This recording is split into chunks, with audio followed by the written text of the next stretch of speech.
Welcome to Season 3 of the M-W Tactical Podcast. Sit back and enjoy the conversations with the mad scientist and myself as we discuss the sport of shooting, goals, training, and everyday life. You are listening to the M-W Tactical Podcast.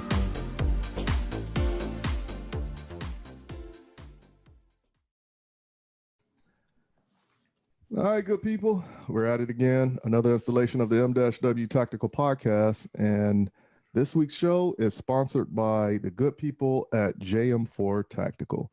If you're looking for a new holster, and just remember also, the people at JM4 Tactical sponsors me now in the shooting season for USPSA competition. So please head on over to jm4tactical.com and see what all they have to offer for your concealed carry and holster needs.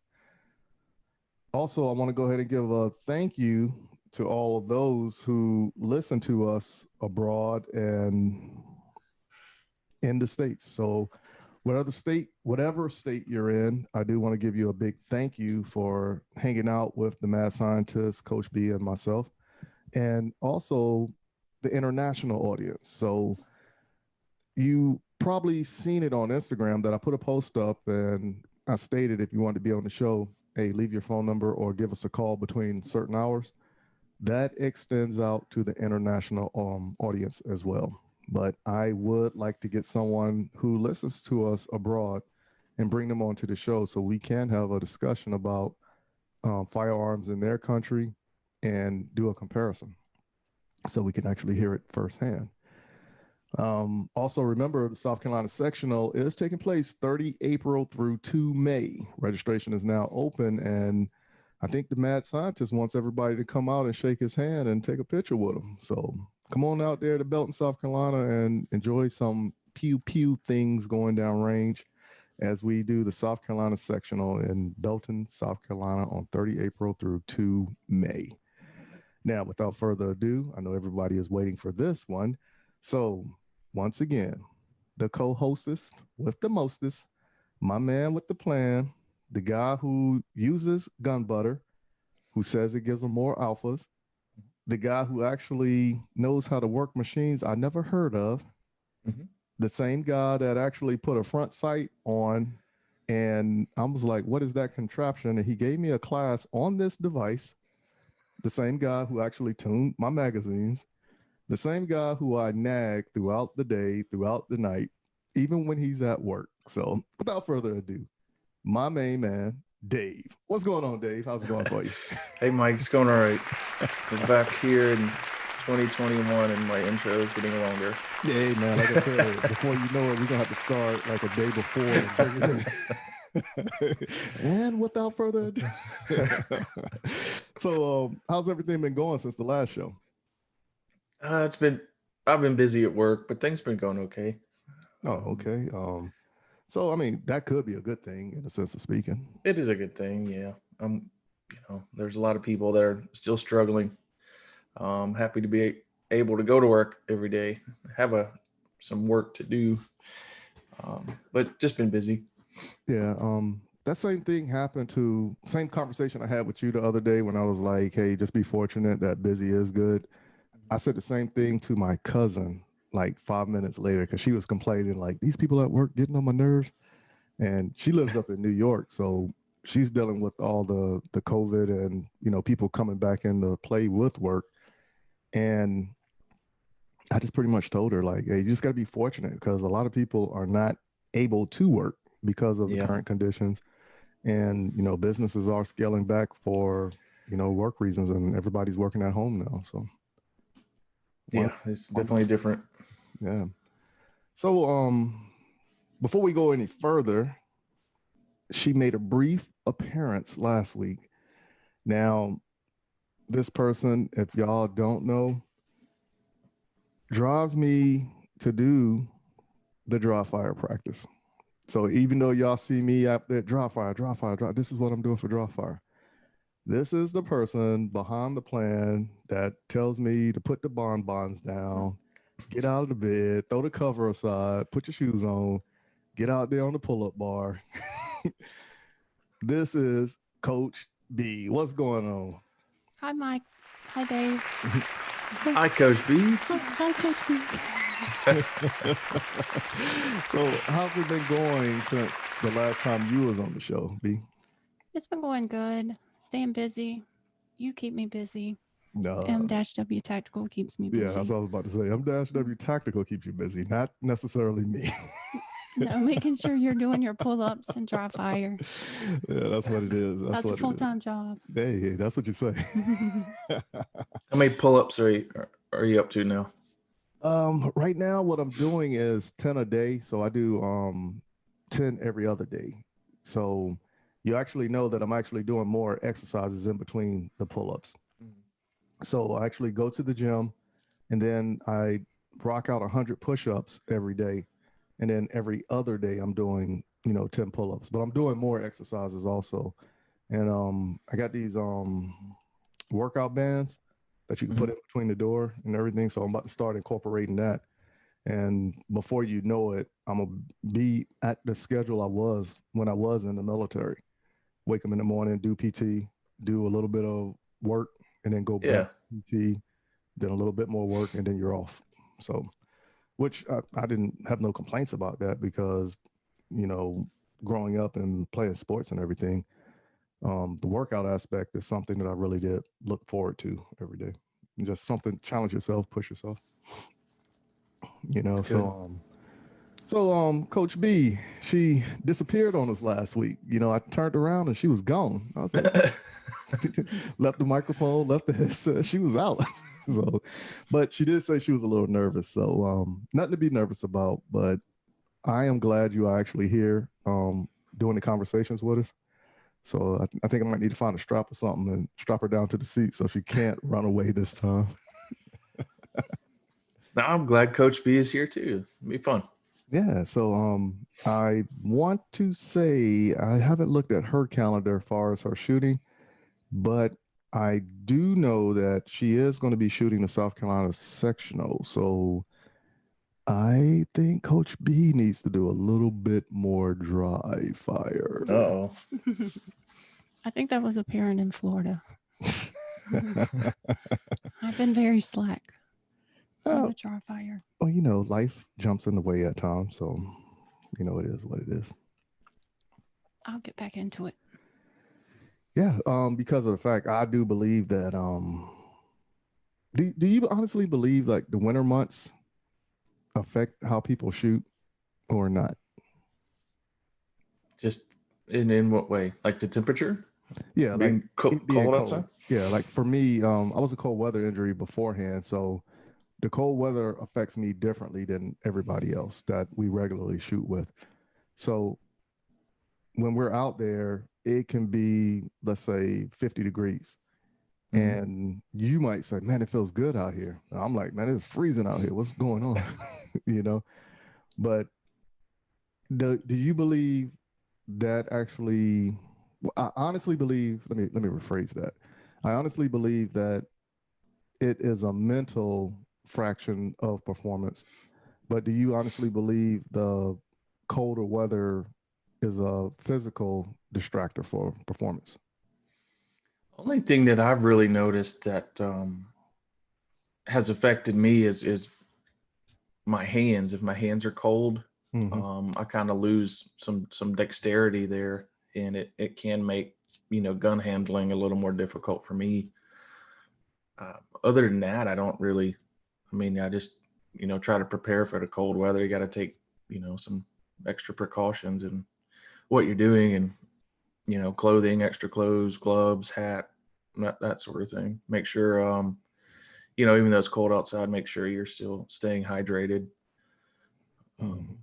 Other than that, keeping my hands warm is the main thing. I use those chemical hand warmers just so I can maintain my dexterity for reloads and gun manipulation, that sort of thing. Right. What about you, Coach B? Do you believe the cold weather affects your shooting game mentally and physically or not? I would say yes, just because I don't have the mental game going because I'm focused on being cold, I guess. And So in between shooting, it's trying to stay warm, get warm, and not necessarily thinking about what I'm going to do on that stage and preparing for that stage. Well, I can relate to that. Even like when I was in the military, because, contrary to what everybody believes, it does get cold over in Iraq and Afghanistan. And I remember this one night we was out doing whatever, and they used to take pop shots at us and they'll run off. And it was like I could barely feel my hands, and I'm literally looking and seeing where my hands were and like trying to do whatever. But I was wishing I had like the hand warmers then, because I was already out of the vehicle for 2.5 hours or something to that effect. So I couldn't like get my hands warmed up. So I do understand about the dexterity and moving. Yeah. But even like last year when we were shooting in the winter months, we constantly was using the hand warmers. So half the time between Nancy and Steph, they was giving me hand warmers so my hands could stay warm. And then Coach B, she actually bought a few packs of them because it seemed like every time I went to the store, I just kept forgetting to get hand warmers. And then all of a sudden, like, hey, I got these hand warmers for you. Like, hey, I appreciate that. So I think that's something that's that you got to look at also, in that regards. Yeah. I'll actually stick one of those hand warmers in the magwell of my gun when I'm not shooting because of the metal grip. It'll be cold just picking the gun up because it's all metal. So wow. I'll stick a hand warmer in the grip to kind of keep the gun warm. Did you find that to help out, or it makes it a little more comfortable? It's not quite as shocking when you pick it up and it's 20 degrees or whatever. Yeah, I think what I was doing in the winter months, I just put my jacket on, and when I put the jacket on, it covered up the firearm also. So and that helped a little bit. But before I was going up to shoot, I would like put my hand on it, and I kept putting my hand on it, then warm my hand up, put my hand back on it. So I get used to it before going up. What little tricks and trades did you do in the winter months there, Coach B, to get ready to shoot before the timer got off when it was cold? I just used the hand warmers, and if anyone on our squad had one of the little portable heaters, I'd kind of sneak over there and get warm. Yeah, I think that's something I need to invest in also. A little portable heater. Like I got a fan that we take out to the range with us when we shoot for the summer months. But I think one of those little portable heaters might work, like a thermal cell or something. That's what I've been looking at getting. I said I was going to get one last year, but I never did. I've looked at them too. I'd like to have one myself, but yeah, but I'm gonna do something because I don't like the cold weather. Like no, I don't either. Well, we live in the South. Yeah, that's it. So let's go ahead and take a quick commercial break and come on back, and let's pick up the main topic of discussion and something I did not too long ago, and people actually reacted to it. So everybody, please stay in your seats, and here are a few words from our sponsors. Hey, this is Brian Conley at Hunters HD Gold. If you've never tried Hunters HD Gold, then I challenge you to find me at a match next year. Go to the website under scheduled events, find out where I'm going to be. Come meet me in person and demo a pair for yourself.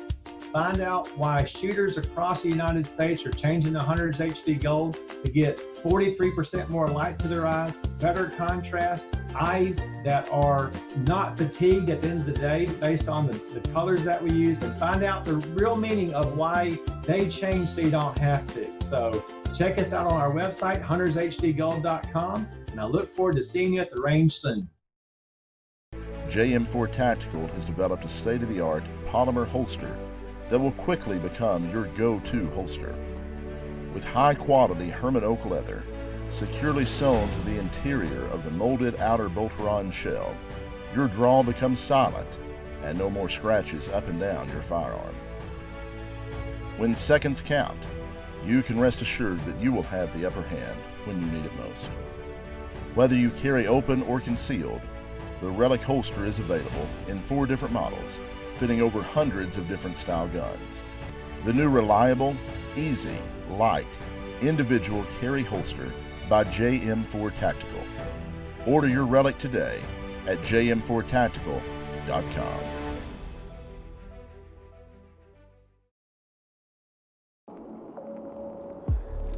What's up, good people? This is Michael Woodland from M-W Tactical, This is Coach B from M-W Tactical. and we are asking for your help with 2 GoFundMe campaigns that we have started. The first one is we are making a professional movie, and it's going to be about our day-to-day life within the sport of shooting. Details about this campaign can be found by visiting gofundme.com/we are making a professional movie. The second campaign, we are asking for you to donate to give financial assistance for those who cannot financially get the training they deserve. Remember, there are a lot of first-time gun owners out there, and I am asking for everyone in the gun industry to come together and make our community stronger. For more details, visit gofundme.com/free firearms training. Remember how important training is to keep everyone informed and safe.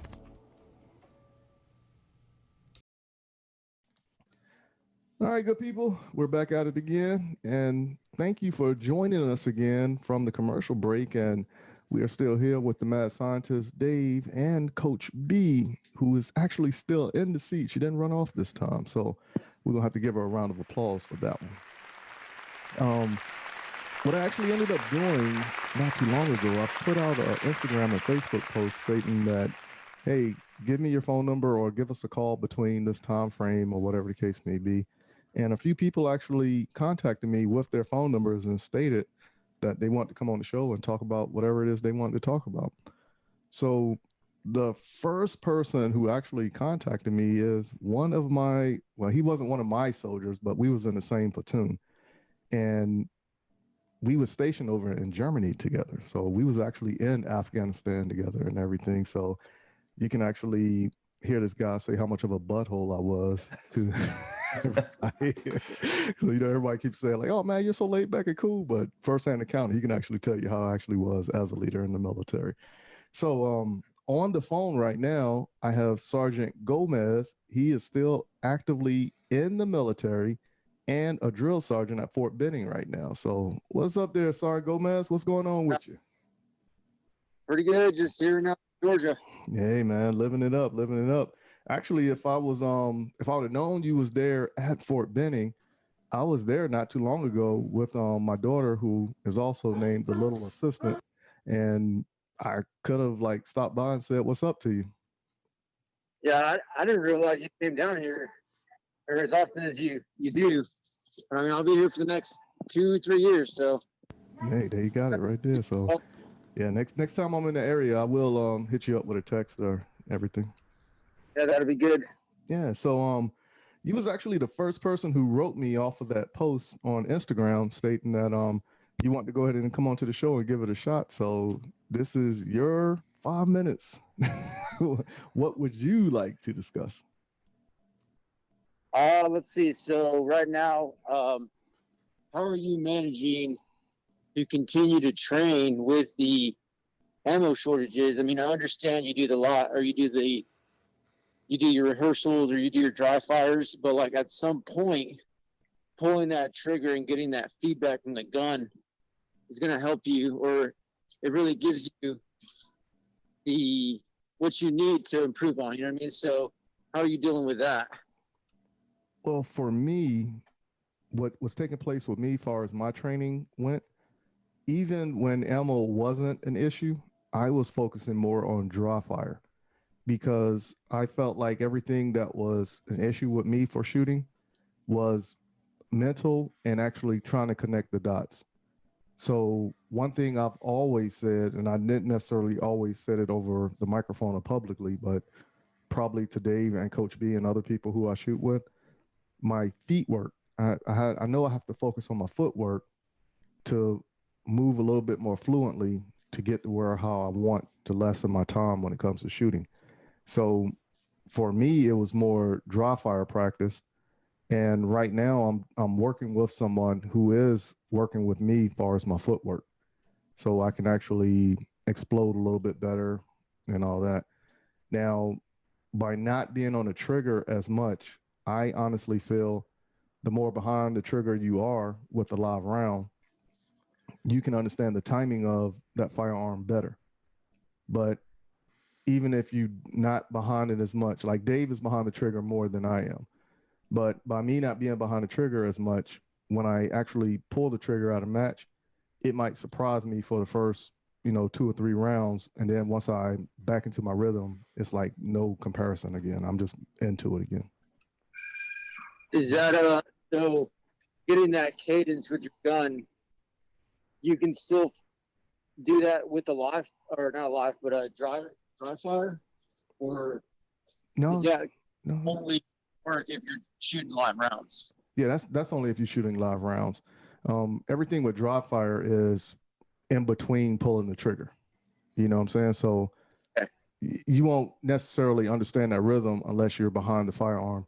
But because I'm shooting that same firearm all the time, I will not forget the cadence of what my trigger is, but at the same time, I can get faster with my rhythm on the firearm. So the more you shoot it, the faster you're going to get. So for instance, if you look at Dave's video, 1 pull for me is 2 pulls for him.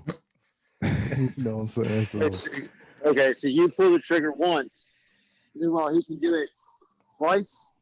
yeah, like literally go look at go to Instagram and look at a video, pull up at CSRA Shooters, and when you see Dave shoot, because he's actually shooting the red dot also, but I'm shooting iron sights. So after I pull the trigger, I have to make sure that sight is where I need it to be and pull it. I'm just not pulling it freestyle. Whereas he's looking at the red dot, and when he looks at the red dot, even when it's moved, he's still tracked. Just like the same thing we was doing over in Afghanistan with the ACOGs. Where you see the chevron, as long as it's on the target, keep pulling the trigger. That's how Dave is looking at it. Okay, because that red dot. Yeah. So for me being iron sights, it's harder for me to track it a little bit, especially with the smoke, depending on how the sun is. There's more into my equation than it is his equation. So you want to jump in on that, Dave? Yeah, so there's back to his original question. What I try to do with limited rounds and practice is most of gun manipulation and stuff can be accomplished with dry fire. But when you do, there's some stuff you just can't simulate. You can't simulate recoil management, that sort of thing. That has to be practiced in live fire. But if you take the time and you're going out to the range to practice with live fire, being conscious of your round count and just focusing on fundamentals, I think, outside of any other footwork and stuff like Mike was talking about can be done in dry fire. There's no reason really to shoot live rounds to work on your footwork. When you're working on recoil management and that sort of thing, that's something that has to be accomplished in live fire. That's what I try to focus on when I actually do fire live rounds are the things that cannot be practiced in dry fire. Okay, so just understanding that when you pull the trigger, you should be working on something or focused on something instead of just going out and blinking like every bullet. Because let's say you got 100, you make 100 round, or you shoot 100 rounds, and every round counts. That's to improvement, and not just more of the going out and shoot just because it's recreationally fun, but making every round count while you train. Yeah, and it is fun, and I wish we could still do that and just shoot for no reason at all other than just shoot. But trying to conserve ammunition and still get practice in live fire practice. That's very important. Just what you said, making sure you're firing each round and learning from it, intentionally practicing something, 1 or 2 things really at most. Is kind of what I try to do when I go out and just focus on, one or two particular skills, but mostly in just, basic fundamentals, proper trigger pull, trigger prep, sight alignment, stuff like that. Do you ever take the time to record yourself, like set the camera and watching the rhythm of your hand, your posture, and like nitpicking everything? Sometimes, yeah. Sometimes you can do, I do video review of myself. A lot of the stuff I post on Instagram and YouTube and whatnot. I'm using it mostly to just kind of see what I'm doing, and any kind of movement and stuff like that, or weird stuff that's going on with my hits on target or something like that. Sometimes you can pick that up in a video and work on it that way. But a lot of that stuff, you can do in dry fire. If you pick up little things that you're doing, in live fire, you can come back, figure out what that is, and try to correct it in dry fire, and then go back out to the range again to confirm, what you were practicing, what you were working on was actually, helping you progress and do what you need it to do. Yeah, I'm the same way. Whereas videos that I post, I just don't record myself and post a video, even though I do it after so many matches. But I actually go back and I study the videos as far as my movement, and I actually tell myself, like, man, I could have got down lower right here, or why did I do this? But at the same time, you're caught up in the moment at that time. So it's just something you can work on to better prepare yourself for the next time. So for instance, just a rough example. So say like if you were to shoot with your shoulders back and your back straight all the time, and you hit a corner, but instead of like rolling your shoulders forward and pieing the corner and stepping around and start shooting, that might have been a better situation for that one encounter. And that's just something I look at myself, like when I'm breaking everything down. So it's almost like an after actions review with myself, and I make mental notes, but then I go back and I start working on different things, as far as my movement and how do I move. But a lot of the training, you try to make it universal for everything, whereas some things you're going to have to do something unorthodox to throw you in a position of being uncomfortable. Okay, and then with that, you just tie everything together, and Correct. time it just starts falling into place. Mm-hmm. And then the timing aspect of it, as far as like the clock, and that's just something like added pressure, right? Like mm-hmm. Yep. You're focused time, but the priority is hitting your target. Correct. Shot placement on the target. Okay, that makes sense. Mm-hmm. You can bust time, but still get a good shot, and you're okay. In a sense of speaking, just remember the timing you're scoring goes hand in hand. So look at it from this standpoint. If I hit all alphas, there's no extra time added to my score. But if I hit a Charlie or a Delta, it adds more seconds to my score. Okay. That's the easiest way to put it for you. Yeah, it's always a balance between the two, speed and accuracy. And you can always go faster. You can always be more accurate. It's I don't know. It's never going to be perfect because you can always improve on it. So there's always a balance in there. Generally, the faster you go, the worse your accuracy is going to be. So you just got to figure out that balance. It's a constant fight there. Yeah. So, hey, Sarn Gomez, Coach B, want to ask you a question. All righty. So my question is, how was Michael as a leader? So initially, you can be honest. You can be honest. Yeah, well, I'm on the phone, and so it'll be fine. So anyway, we kind of knew about him because he was in another platoon before he came to our platoon. And when he had showed up, we were kind of like, man, we really don't know how to approach this guy because we don't know it other than what First Platoon had told us. But once he came to the platoon, he was very, really professional, quiet. Couldn't tell he was upset until he pulled you aside like that. He was very professional. From what I remember, like it's been almost 10 years ago. Mm-hmm. But I never saw him like acting out. I never saw him disrespecting like higher chain of command or anything. He's really professional. So I mean, that's pretty much it. Okay. He was I think he was like 4th squad leader or 3rd squad leader. I can't remember And- how it was in that platoon because I know when I was in 1st platoon, I think we did it. 1st platoon or 1st squad was the dismount. 1st and 2nd squad was the dismount. And I think when I came to your platoon, they did it backwards. 3rd and 4th squad was the dismounts, if I remember correctly. I can't remember. Each platoon does it differently. So, Sounds like you're a good leader. well, my whole Just thing from was, that. well, you know, like when you're getting on a soldier, they call you the butthole because you're getting on them.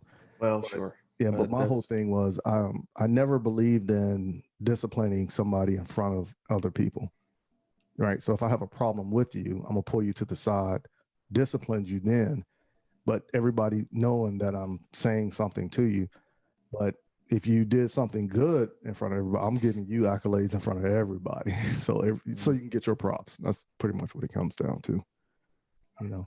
I think that's a good leadership skill, in my opinion. I like that. Yeah. You know, like if I was to embarrass anybody, it was out of fun. Like we would joke around because you know we had enough time. We joked around a lot. But as far as disciplining and correcting people, no, I do that in private. But if you did something good, I'm gonna give you props publicly and make sure everybody recognizes you. So that's just how I was as a person. The same way I wanted to be treated when I was a private, but I wasn't afforded that. So I've always said when I become a leader, this is how I'm going to be. So same way my dad and my grandparents used to discipline me also. If I messed up in public, they never embarrassed me in public, you know, because embarrassing somebody in public, it takes away from you of respect when other people look at you. Yeah. You No, know, I agree. So that's how I look at it. So Sergeant Gomez, you got anything else you want to share with the good people? No, I mean, I think I got it all out. I mean, I should have written this stuff down if I would have been at home. More notes or put more or ask better questions, but no, man, trust me. now that's it. We'll see what the next one. Yeah, we'll bring you back on the show anytime you want to come on the show, man. Like I said, you got my number, so you know you got that first line connect. You can always come on here. All right. Yeah. I mean, I have your phone number saved in my phone. I didn't even know it. Well, it has been a minute since we last spoke, so Yeah. It's been like 10 years, yeah. So, but 2010, 11. yeah, something like that. It's like I said, it's been a while. So, but without further ado, man, let me go ahead and continue with the show. And if anything, like I said, I'll just give you a call back later on today, or we can just talk through text like we did before.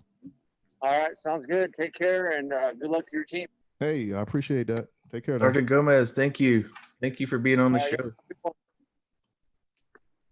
Yeah, man. So that was Sergeant Gomez. Like I said, we was over in Afghanistan together, and it was a funny story with him that I can tell you about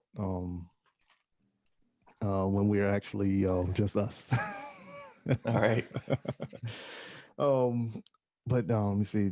We can make another phone call if you want, or we can just push forward with the show. So I'll let you and Coach B make that decision.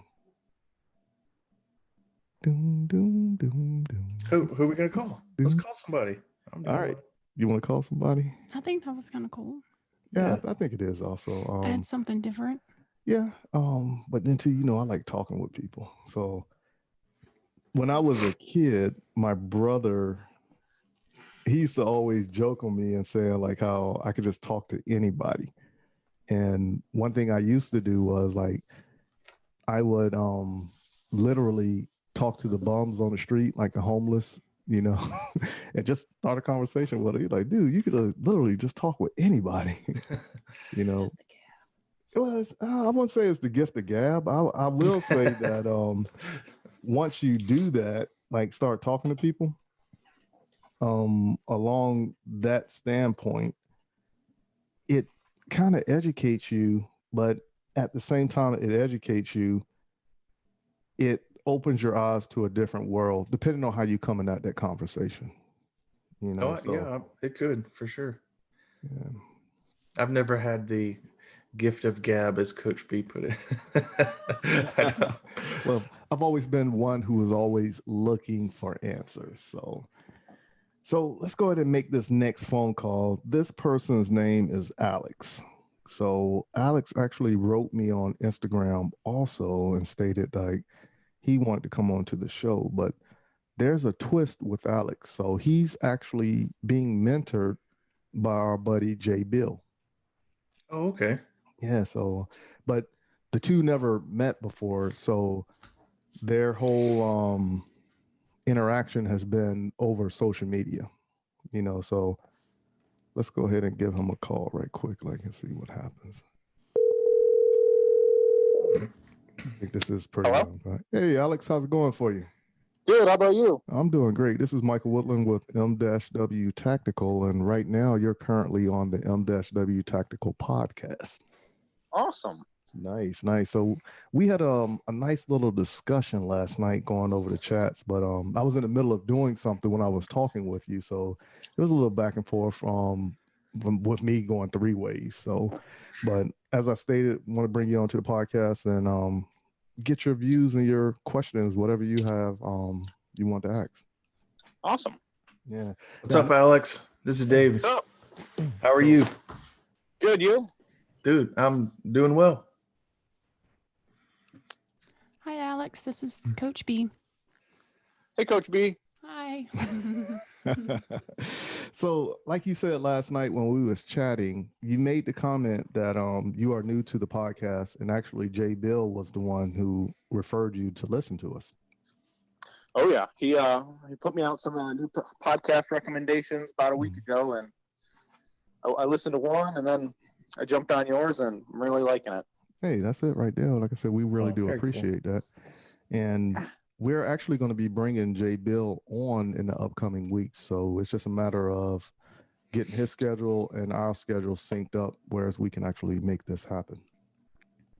Now, you actually also stated in that same conversation that he is actually helping you, mentoring you through shooting from a distance, and it has worked for you. So do you care to share, like, how's this communication process between you two going? Is it over Zoom, or is it phone call, or through social media?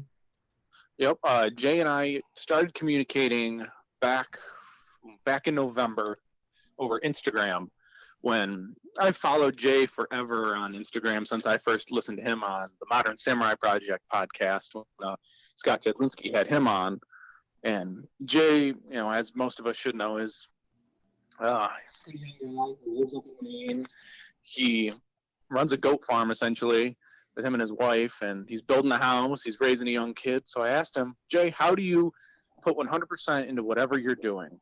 Because he seems like he's split a lot of different ways with what he's focused on, but he's still performing at the very top level in character optics. Mm-hmm. He's like, he told me with winning in mind. So he was nice enough to send me his copy, and I actually got to read it, and then we discussed and talked about a lot of things, and he's helping me with my mental game and my self-image a lot. Those are huge things. Those are great.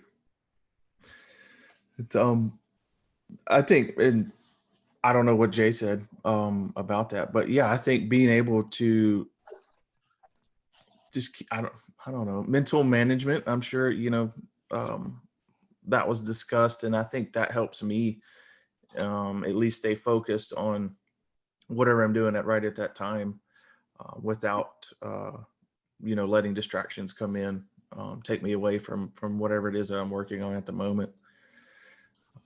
It's not easy when you're being pulled from every other, you know, all different directions. And it really helps, like, for me now that I've read the book and kind of put it into practice, it's being able to compartmentalize my life and be like, if I'm at work, I'm at work. That's all I'm focusing on. Or if I'm with my family, it's what I'm doing. Or I'm in my dry fire session. I try to stick to staying in the dry fire, but with that, I also compartmentalize my dry fire into smaller sessions to keep me focused on my dry fire. Yeah.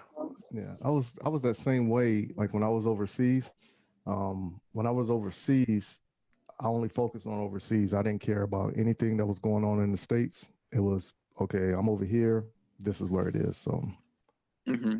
you know, so I can actually relate to that. And everything else, like you said, is a distraction. So if you're doing dry fire, if your phone rings, do you answer the phone or do you just continue dry fire?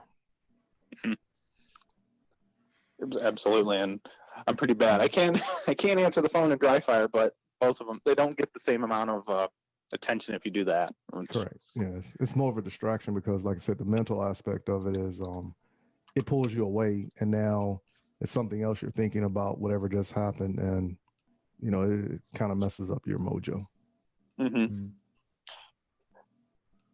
Most of my dry fire takes place at the wee hours of the morning, so no one calls me because no one else is awake. So I don't have to worry about the phone ringing at 3:30 in the morning when I'm practicing.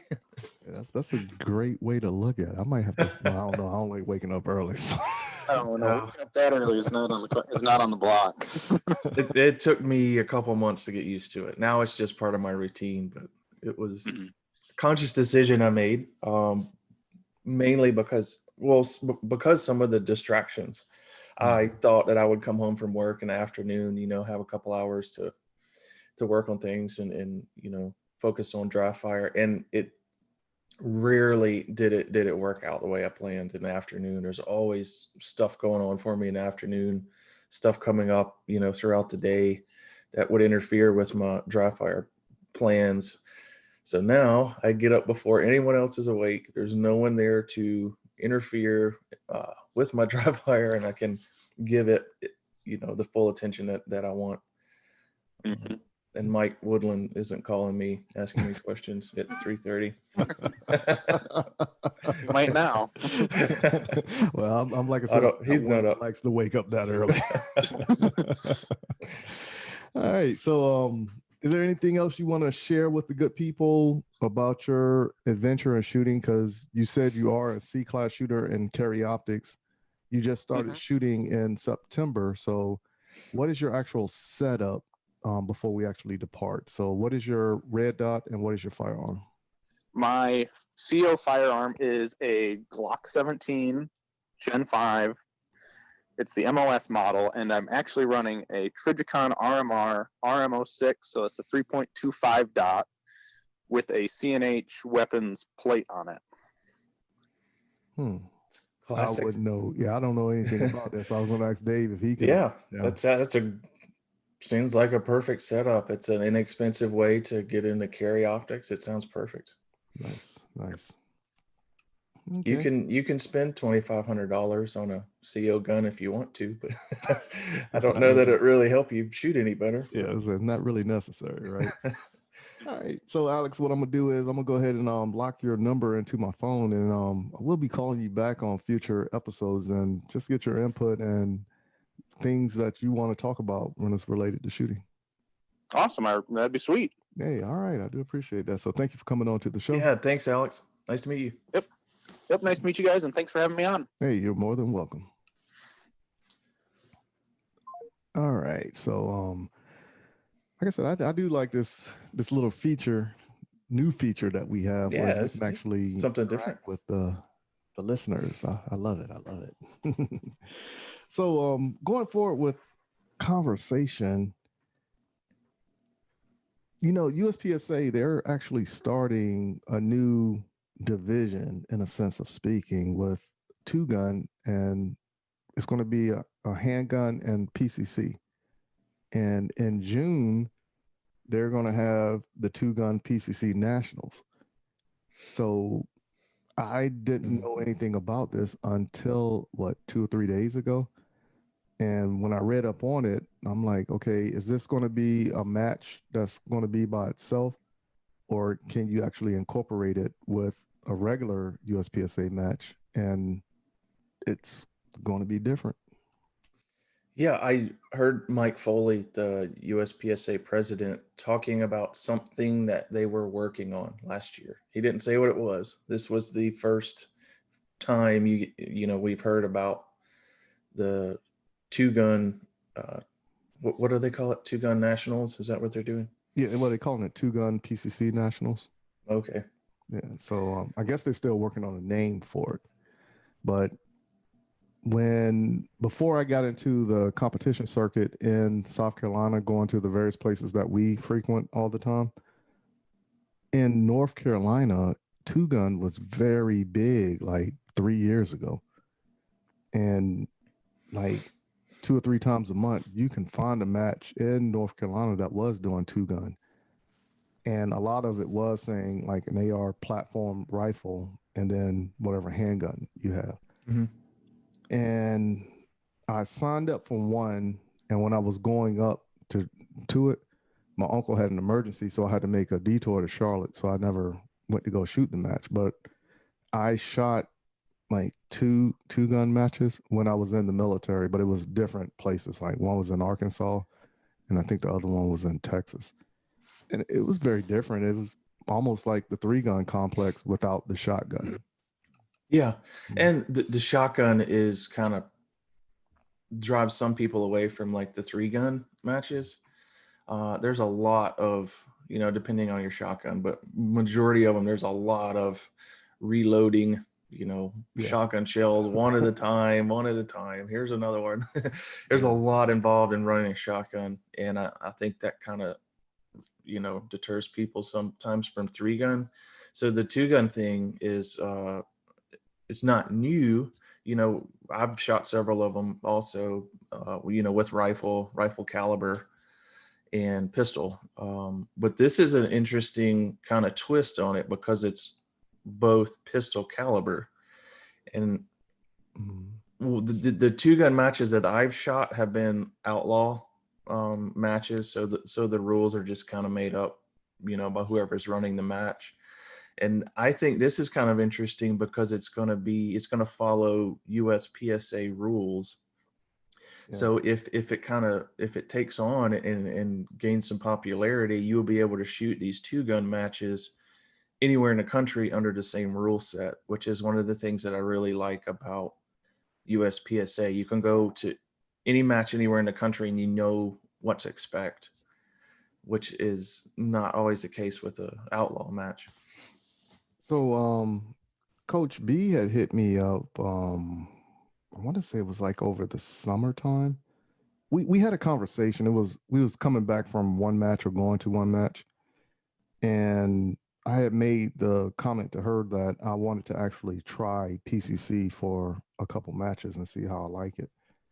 And, she was making some valid points, but as I expressed to her, it will be just like it was in the military with me, the same type of training, running around with, a rifle. But this one is shooting 9mm versus, the 223 or 5.56 we were shooting.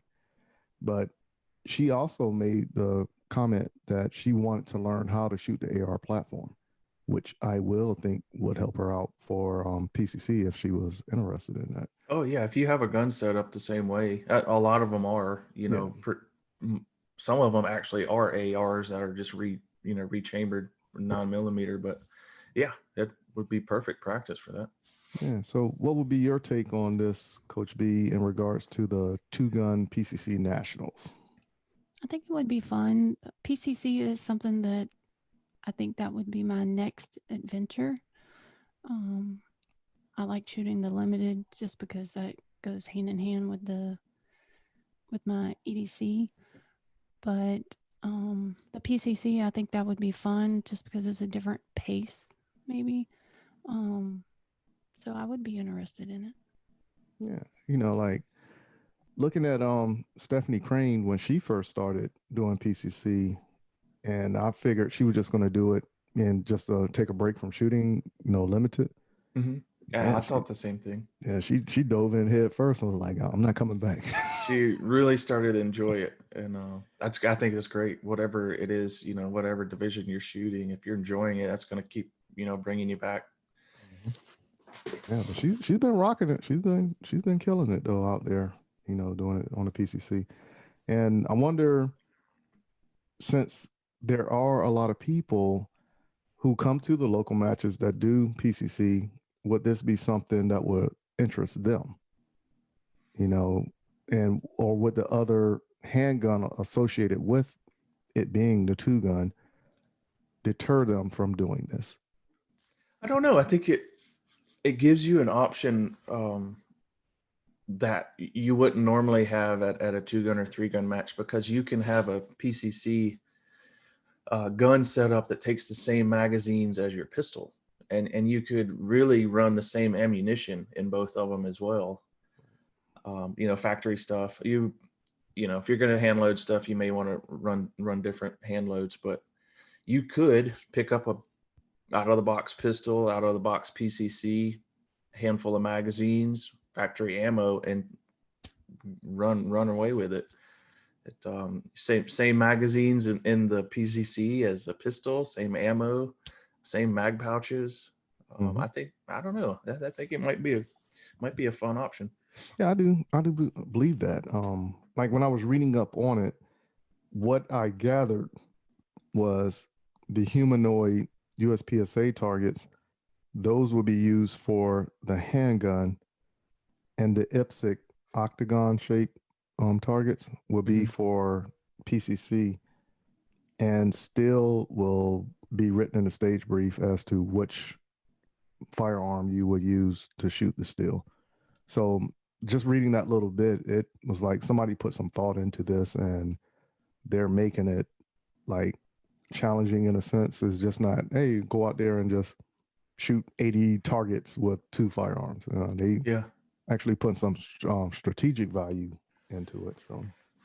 So that's good. That adds something to the stage designers as well. If you look at it from that standpoint, if you're using steel, you can't always shoot all the steel with a rifle caliber, because you can put a hole in it if it's not rifle rated steel. We have a lot of pistol steel out there that you don't want to shoot with a rifle, but these are both pistol calibers, so you can do a lot more with steel and activators and poppers and stuff, and not worry about getting your steel shot up. So it's interesting idea.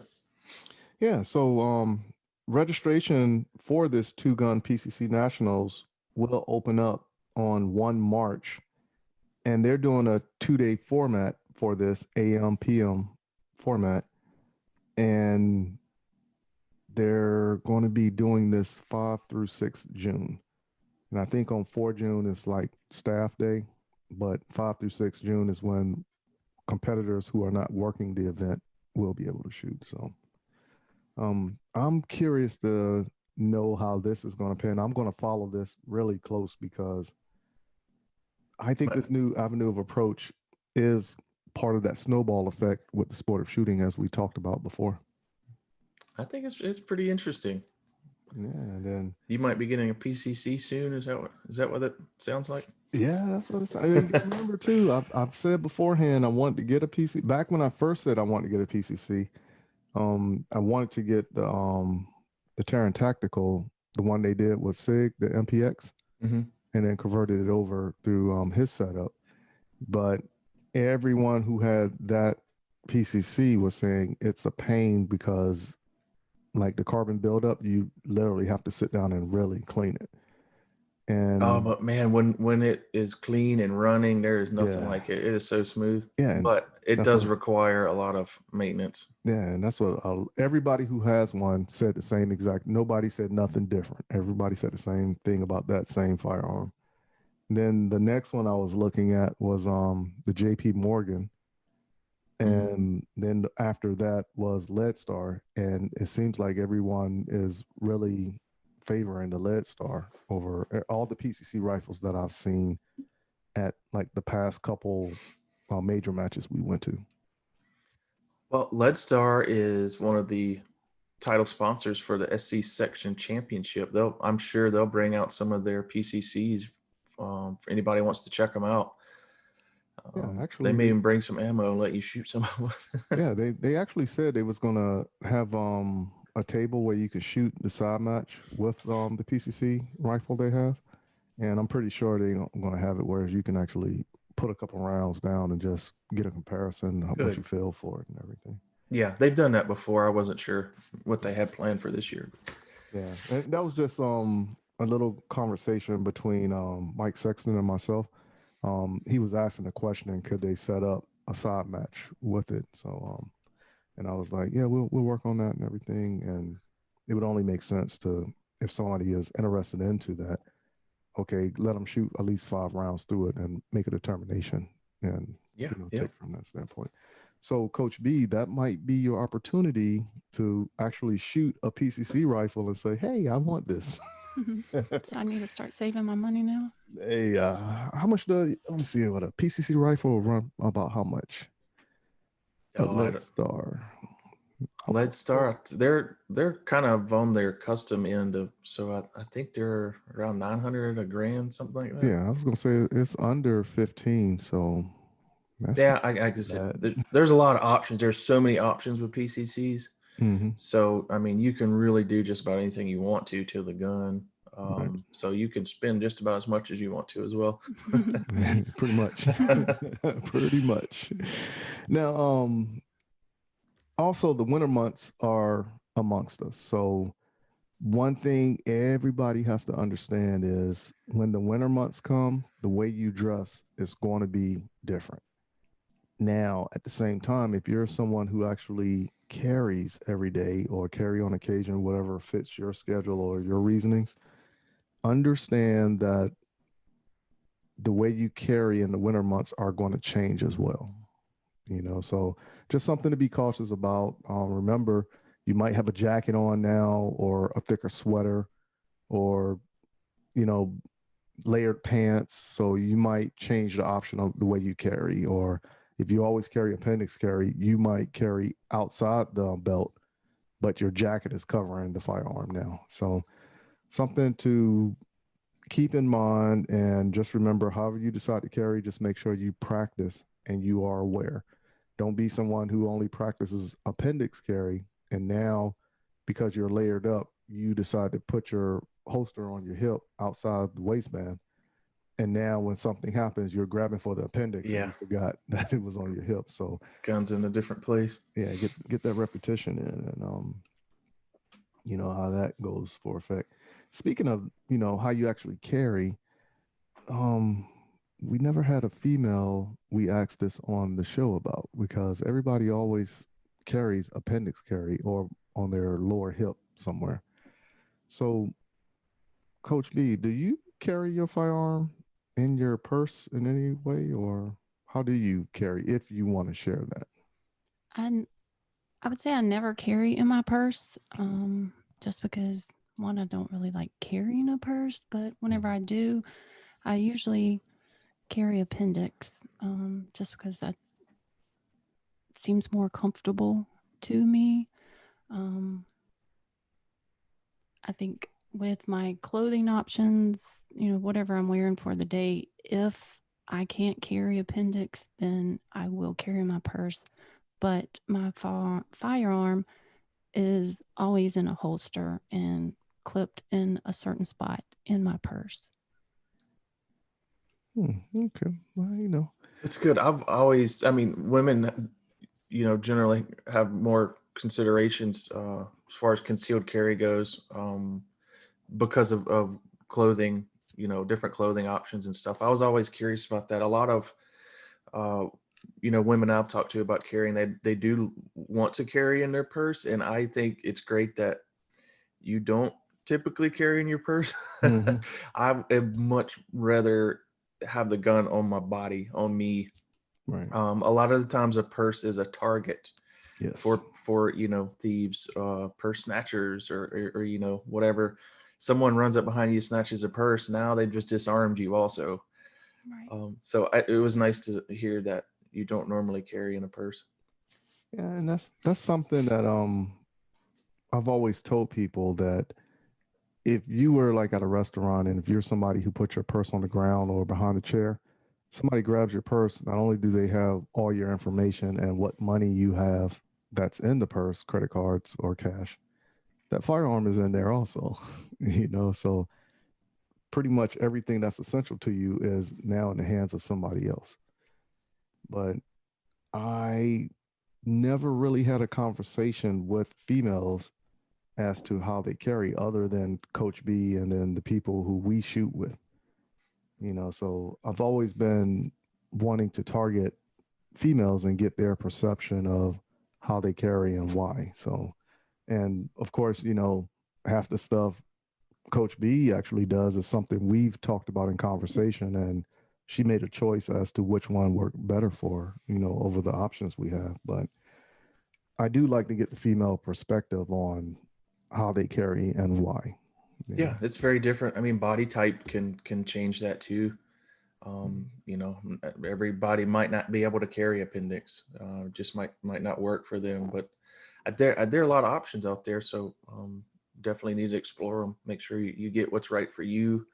Something that's comfortable, even though carrying a gun is not really supposed to be comfortable, but it will help ensure that you do carry it. If you do have a little bit of a more comfortable option. Yeah, so now you're not one that actually wears loose fitting clothing like sweatpants and baggy jeans or anything like that. But by you wearing pretty much form fitting, comfortable clothing for your lifestyle, do you find it challenging in any type way to conceal? Yes. Just because wearing the fitted clothes, it's hard to conceal appendix style for me anyway. Just because I think I'm more of a thinner person, so there's not really an option to hide the firearm, and I don't like wearing jackets in the winter, so that's a little more difficult. I know wearing the belly bands or corset. I have one, but honestly, I haven't used it. It still has the tag on it, just because I tried it on and just putting the firearm in and pulling it out with my body shape. It just seemed a little awkward, and maybe it's just something I need to practice with. Yeah. So. Yeah, and that's what it comes down to. Anytime you do anything new, you have to get used to it. So you have to give that honest assessment a couple weeks or a couple months before you rule it out. I know one thing, a lot of people, like 4 people hit me up on this that I can clearly remember within 1 month. The shoulder holsters that's rest under your armpit. And I'm not a big fan of those, even though in the movies it looks cool. But the main reason why I'm not a big fan of the shoulder holster is when you pull it out, you're sweeping everyone at a 45 degree angle until you point the firearm at the target, So that's one reason I'm not a big fan of it. Pulling it out, the firearm out of that holster being under your armpits, it's moving around much. So normally it would take 2 hands or some type of body positioning to pull it out. That will put you at more of a disadvantage. So there's a lot of negative factors that go into that one that I'm not in agreement with. I tried it when I was trying to figure out what was going to work for me for carry options. I tried the shoulder holster there, and I don't know. It didn't work for me either. I finally settled on appendix carry, and that's the way I've been carrying for years now. Right. But it could be an option. I don't know. I don't really like the idea of sweeping everyone when I'm pulling the gun out of the holster either. But exactly. I have tried the belly band, and I do use it on occasion. But my appendix rig now clips onto a belt. So if I don't have a belt on, I can't use that setup. But the belly band still allows me to carry appendix, if I'm wearing jogging shorts or something. When I'm out exercising, I will use the belly band. It still allows me, the same placement of my firearm. So I essentially, I'm like you mentioned before, if you're wearing an outside the waistband holster because of, the winter months, the belly band and appendix is still same gun placement. So it's similar draw stroke, a little bit different trying to get into the belly band to draw from, but at least the gun's in the same place. Those are the only two options that I use now. Yeah. So I'm actually sometimes in the winter months I do play around with outside of the waistband, but it's only because I'm wearing a coat, like a big coat, and it covers everything, but I'm layered up also. And but those are the two that I dance around with when I conceal carry. Yeah. Dave, have you tried like the fabric clip? No, I have not. Okay. That's what I use. Like I switch back and forth with the one for the belt, and then I have one that has a fabric clip, which you could wear with jogging pants. Or, Okay. if you didn't have a belt, you could. Yeah. Okay. Yeah. I haven't tried that. Yeah, I've seen her play around with it a few times, and I never tried. I mean, I did it just to see what it was about, but I never walked around with it. But I don't like wearing pants without a belt. I have to have a belt on, So, but she's always like, she doesn't like to wear belts. So that's one of those measures. Yeah. It's most women don't, as far right, just because of their attire, whatever. They don't have belt loops on their pants, and that's it. You can't. It's hard to wear a belt without belt loops. So yeah. So let's do this. Let's go ahead and take a quick commercial break and drink some water. Even though it is in the winter months, make sure you drink water, especially if you're outside, because it's cold outside doesn't mean not to drink water. You have to stay hydrated. So it's very important. So please stay in your seats, turn up the volume on your headsets and your radios, and here are a few words from our sponsors. Hey, this is Brian Conley with Hunters HD Gold, and you are listening to the M-W Tactical Podcast.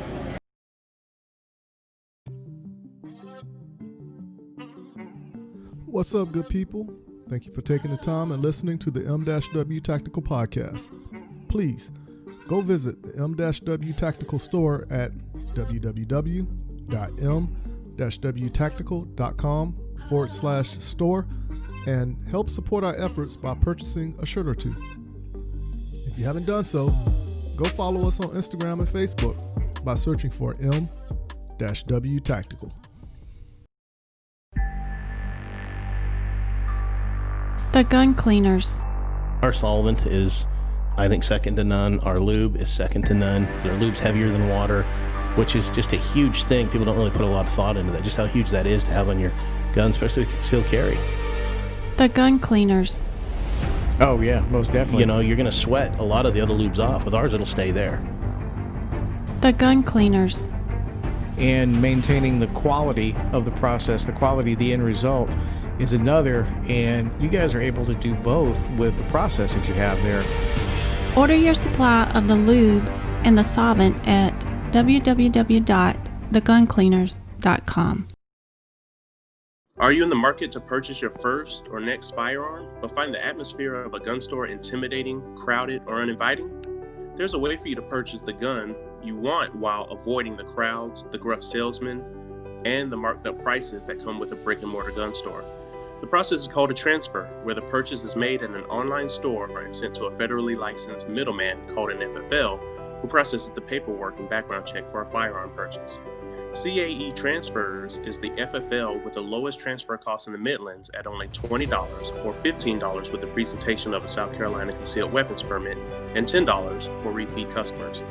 If you live in Columbia, South Carolina or its surrounding areas, choose CAE Transfers as your FFL during checkout and let me help you complete your online gun purchase.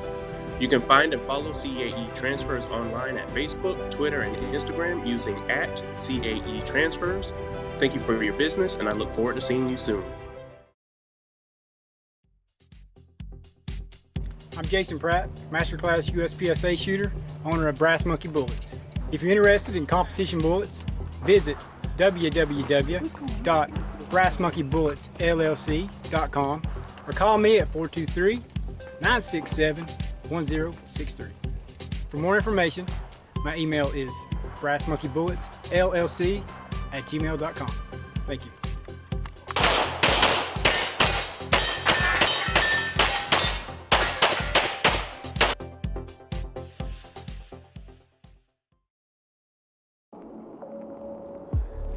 What's up, good people? This is Michael Woodland from M-W Tactical. This is Coach B from M-W Tactical. And we are asking for your help with 2 GoFundMe campaigns that we have started.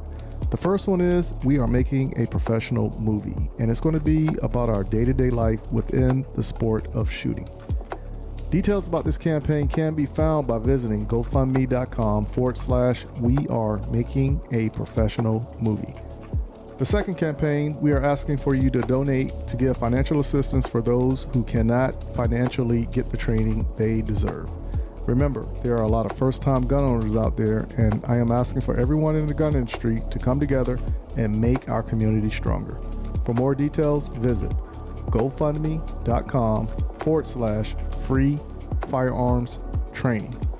Remember how important training is to keep everyone informed and safe.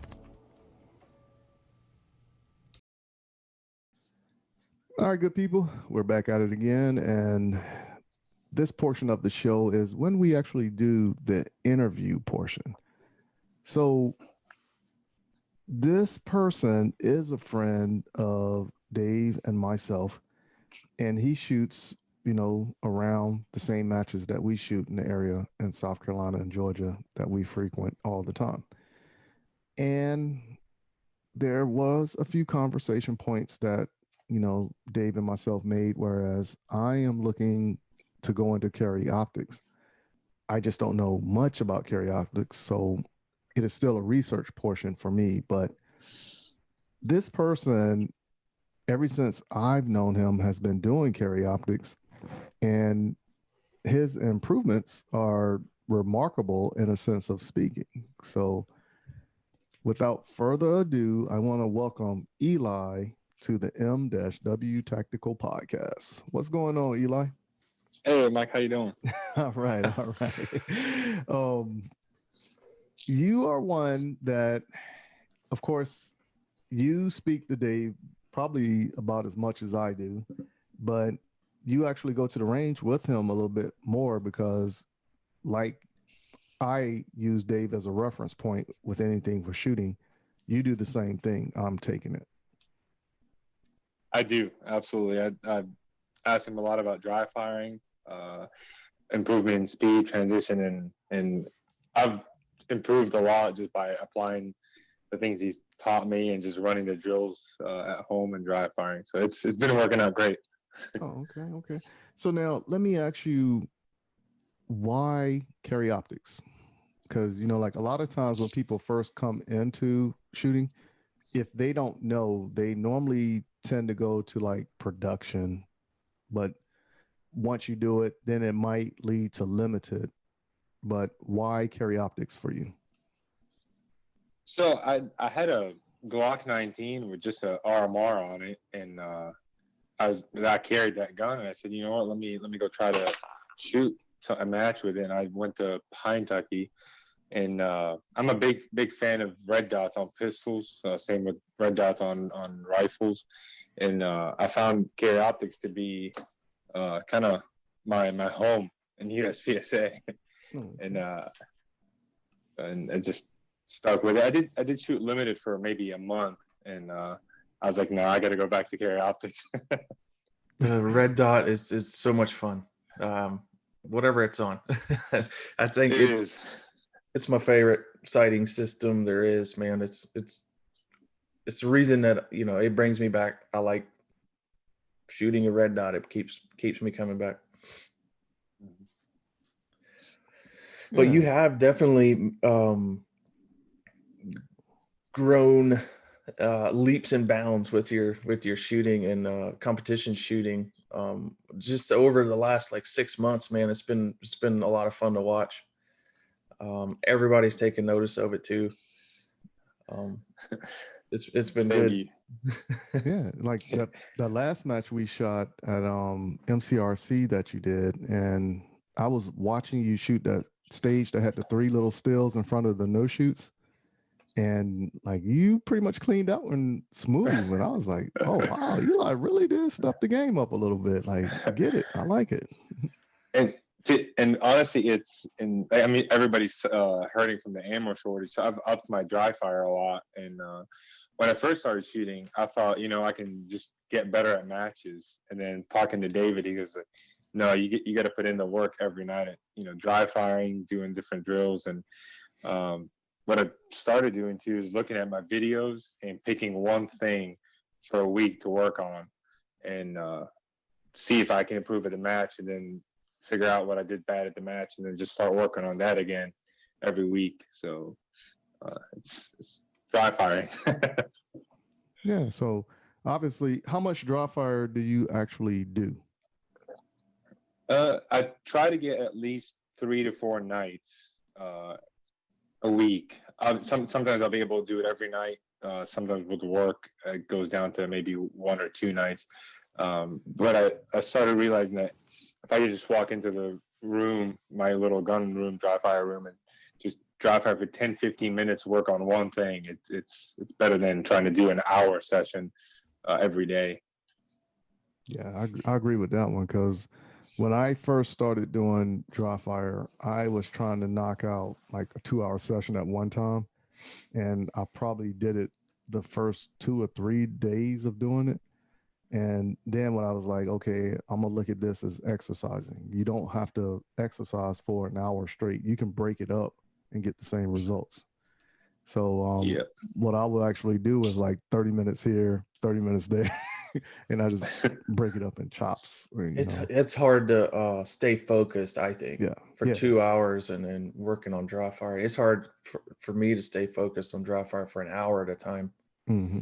But breaking it up into small sections, I think it allows you to stay focused on whatever that particular thing is that you're working on. And then you're focused the entire time, even if it's just 15, 20 minutes. Right. Absolutely. Eli, where do you see yourself in shooting? I shot carry optics for the longest, and I think I'm gonna stick with it for the future. I really want to make master and carry optics. It's kind of my goal. I know I need to work on kind of getting faster. I know everybody says that, but it's maybe just more a little bit smoother in my shooting, in my flow. Talking to David at some matches, some pointing out where I can cut down some time that I'm not doing anything at this stage. But I think I'm going to stick with carry optics for the longest, and the goal is to make master and then start to be able to be competitive at the level 2 matches, not just at local matches. Right. Do you see open in your future? We tried open. You tried open Pine Tucky over the weekend. How'd that go? I did. It did not work out very well for me. No. I shot open. David let me borrow one of his guns, and because open is a big investment. It's a huge investment. Mm-hmm. And I asked David. He said, "Well, shoot one of my guns before you put all that money in." And I thought it was going to be very similar to carry optics. It was quite a bit different. So I thought about open, but I think carry optics. If I'm not a big guy on maintaining and cleaning after every single match. So I think carry optics might be a little bit more forgiving. Right.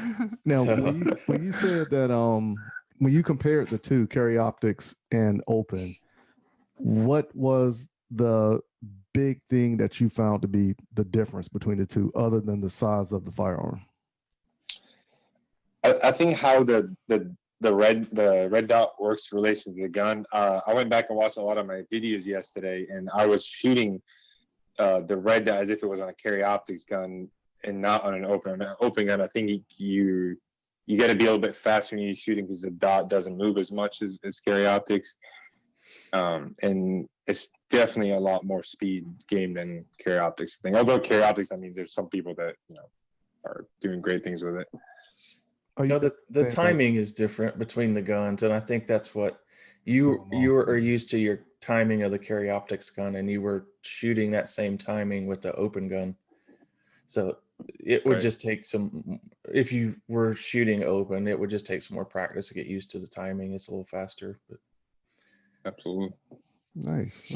So yeah, like I said beforehand, I am looking to possibly dive into carry optics to take a break from limited, but I don't know what direction to go with it yet. You know, so I have my eye on a few sites, meaning the RMR, and a lot of people was writing me like, why did you choose this one? Why don't you look at this and think about this? And it was like 6 different emails, and people are breaking it down for me. I was like, hey, I really do appreciate that. Thank you.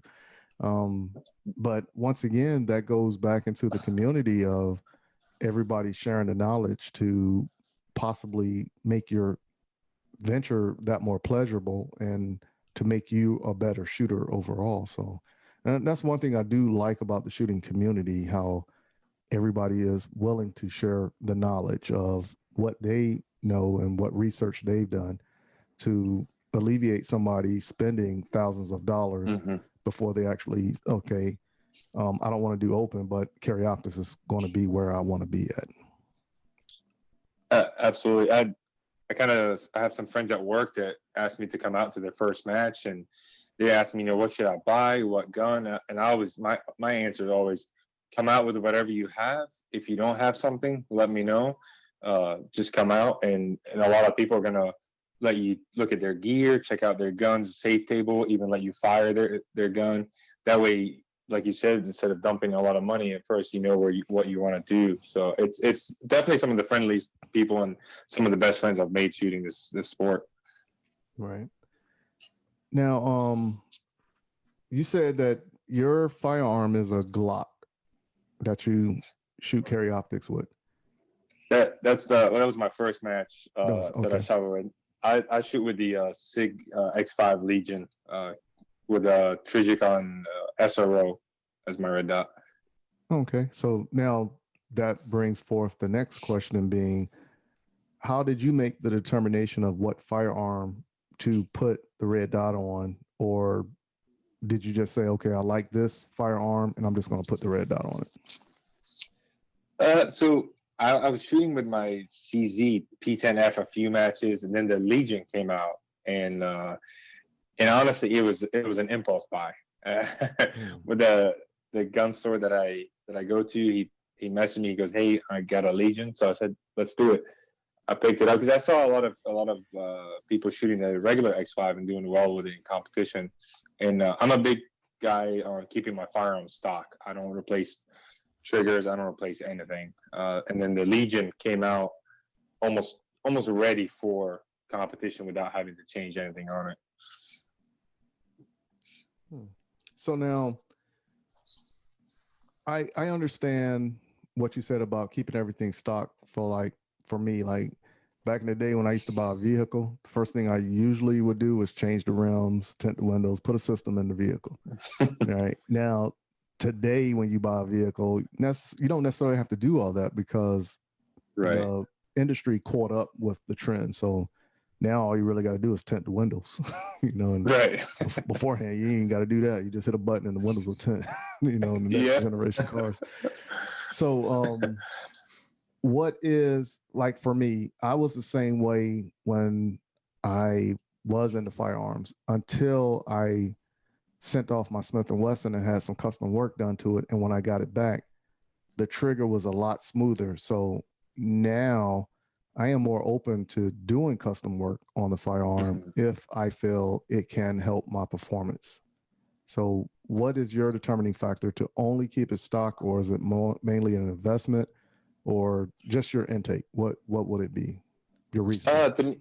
I value reliability over anything else. So to me, if I think that my firearm is extremely reliable the way it is and it's not holding me back, I would rather keep it stock to guarantee my reliability over putting aftermarket parts. And I'm sure a lot of aftermarket parts are probably just as reliable, even more reliable. But to me, just keeping it stock and running it the way it was, and I don't think it's holding me back. Sometimes I like to put a different trigger in it, but then I say, you know what, it's just fine. Gotcha. I got you. So it's boring. Well, I mean, if it works for you, it works for you. You know what I'm saying? Like, for instance, when I got my STI, and when Dave was watching me shoot, he was like, "Yo, I think you're ready for a lighter trigger." And I was like, "Okay, let's do it." And I didn't know what the poundage was, and before you know it, I was getting DQ'd every match. Yeah, so I was wrong. I'm sorry. So then I was like, "Hey, we need to do something here." And then he put a heavier trigger in, and I got real accustomed to that heavy trigger. And then when we went to like a 2.5 pound trigger, after 7-8 months of the heavy trigger, and one match I was like, "Oh Lord, it got away from me." But it wasn't a DQ, but I actually picked it back up, and I was more cautious about what I was doing. Now I'm at a point whereas I feel more confident with the 2.5. So nice. Yeah, so I can understand what you're saying about that as well. I don't know what stock means. I can't understand that at all. I want to do everything I can to the gun. I don't know. I have fun playing around with the guns and changing stuff and trying different stuff. That's just me. Well, I have to do that. Coach B actually shot a carry optic firearm last summer, I think it was. We was at the Taco Commander's house, and we was doing like a little practice session, and another friend that was out there shooting, he was looking to sell his CZ, and she actually shot it, and I thought for a moment she was going to be like, "Oh, I want to go carry optics." But what was your experience shooting that carry optics there, Coach B? I really liked it. It was fun. I could see doing that. I think kind of my thing is I like shooting limited, just because it all goes back to my everyday carry. So that's a lot of the reason for me shooting, is to keep that practice and to be able to carry and know that I'm ready if need be. But I think carry optics would be a good alternative. Between that and PCC, I think I'm kind of rocking back and forth at some point to try either one of those. So one day I may have to borrow someone's carry optics and just try it. No, I got you on that one. I can't remember what his setup was, but I do know the handgun was a CZ, and I didn't shoot it. But when she shot it, I was like, okay, she's going to want to go carry optics now. So, but she didn't. And then before you know it, that's when she bought the Edge that she got, and I was like, interesting. Yeah. So I understand that wanting to keep it the same is if you're looking for practice. That's on a gun that's similar to what you carry. I've just now made the move to put a red dot on my carry gun. After I love red dots. Been shooting competitively with a red dot for years, but I never had one on my carry gun. I didn't want to have to deal with the electronic part of the red dot on a carry gun. I wanted to just be able to draw the gun and have it ready to go. But now there's some new technology and some red dots that allow the shake awake and the auto off and auto adjust and stuff like that have given me a little more confidence in carrying one. So now I have a red dot on my carry gun as well as a competition gun. That's it. So, but Eli, do you actually do EDC? I do, and I have a red dot also on my everyday carry, and I recently added one to the one that I have right now. But I've been carrying a 19 with an RMR for a long time, and I switched guns, and I also got a red dot on it, and I can definitely see how shooting carry optics would help with your firearm to be the most proficient with it as you can. Right. Now, I remember when carry optics first came around and when more people was getting into it, when they would pull the firearm out, it would be like a 3-second delay before they pull it. And everybody else who was like a little bit more seasoned, they would start joking the newer person saying like, yep, you don't draw fire.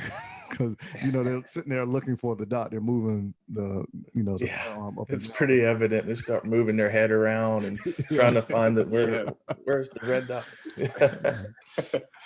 That has to be the biggest learning curve going from irons to carry optics. And I think a lot of people don't stick to carry optics or just red dots in general because of that initial learning curve. But after you pick it up, and it takes a while. I mean, I've done thousands and thousands of reps of just dry firing just to find it, and it finally helps. Yeah, like I said, I'm curious about it. So, like I said, I'm probably next year will be when I actually dive into it. I said by the end of this year, but after reading some of the emails that were sent to me and the messages that were sent to me about the various optics, it's driving the research even more. I'm dying. Now you just have more questions. Exactly. It just opens up. It just keeps opening up. So for everybody who sent me a message or an email, I really do appreciate it. Trust me, I've read them all, and it's driving me to like, okay, let me go back to the drawing board. Now I'm asking more questions, like you stated. You just get to buy two. Whatever you get to buy two of them or three. So Eli's bought all of them. I've went through a lot of red dots last year, and then this year I finally settled on one. But I'm looking to buy a backup because I think that's one thing with carry optics. You always need a backup. Now you said the one that you're using is a Trijicon SRO. Okay, so 5 MOA.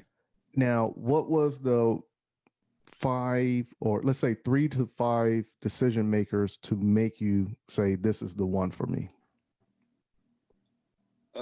So reliability, MOA, and the battery on top was one of the most things that drew me to the optic.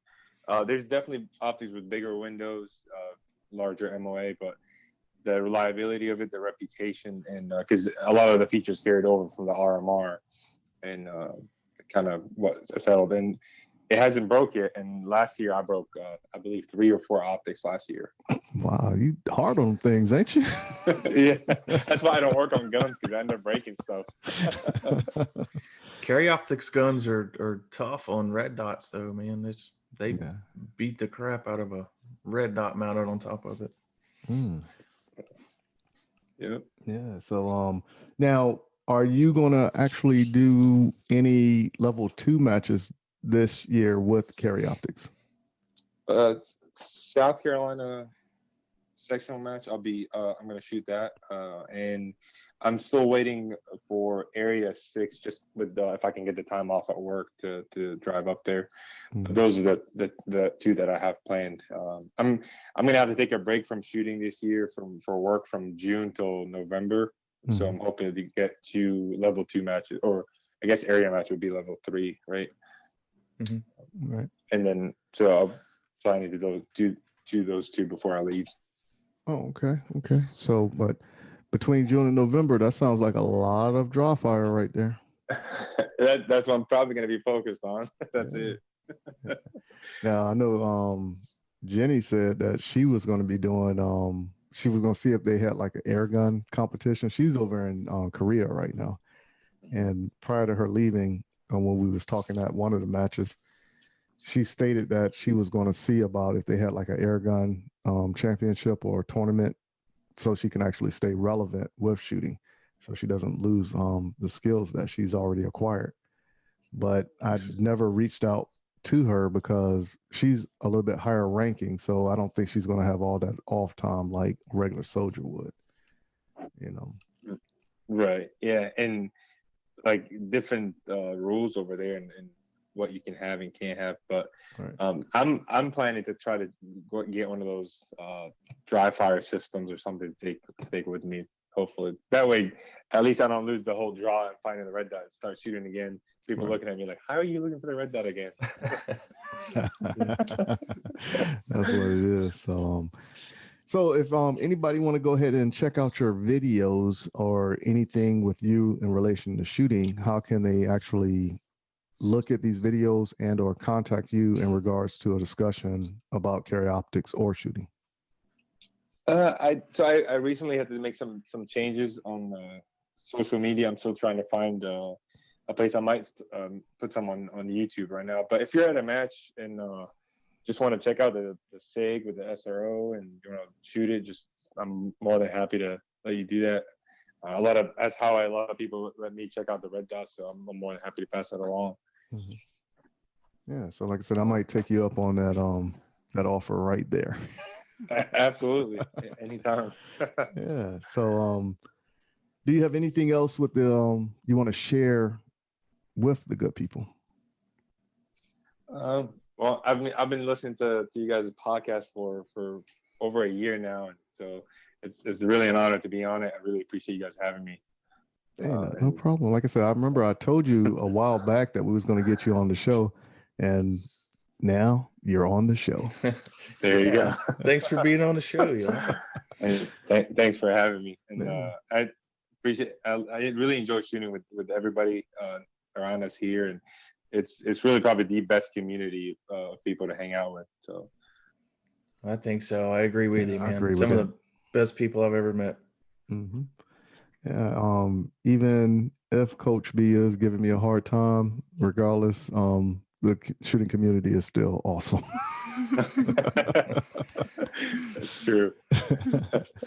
All right. So once again, we do want to thank you for coming on to the podcast. And anytime you want to come on, you're more than welcome to come on and do a discussion about whatever you feel like you want to discuss. And we'll make a show out of it. And like I said, once again, thank you for coming on to the show. Any last words? Nope. Hopefully see everybody at matches soon, and appreciate you guys. Thank you so much. Hey, that's it right there. So please, everyone, stay in your seats, and here are a few words from our sponsors. Are you in the market to purchase your first or next firearm, but find the atmosphere of a gun store intimidating, crowded, or uninviting? There's a way for you to purchase the gun you want while avoiding the crowds, the gruff salesmen, and the marked up prices that come with a brick and mortar gun store. The process is called a transfer, where the purchase is made in an online store and sent to a federally licensed middleman called an FFL, who processes the paperwork and background check for a firearm purchase. CAE Transfers is the FFL with the lowest transfer cost in the Midlands at only $20 or $15 with the presentation of a South Carolina concealed weapons permit and $10 for repeat customers. If you live in Columbia, South Carolina or its surrounding areas, choose CAE Transfers as your FFL during checkout and let me help you complete your online gun purchase. You can find and follow CAE Transfers online at Facebook, Twitter, and Instagram using @CAE Transfers. Thank you for your business, and I look forward to seeing you soon.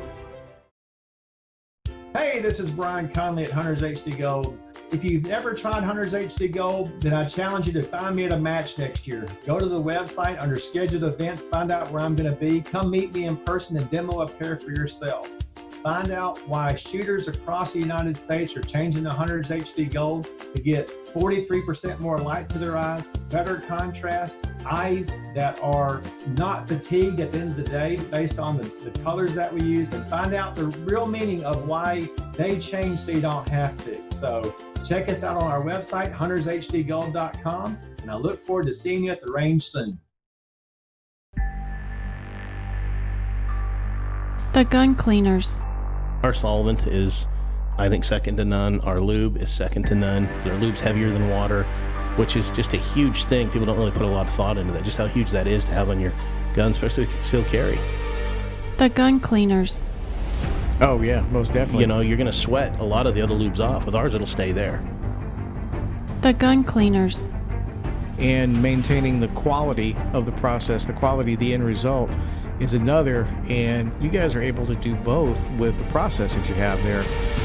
Order your supply of the lube and the solvent at www.theguncleaners.com. Thank you for taking the time to hang out with us on the M-W Tactical Podcast.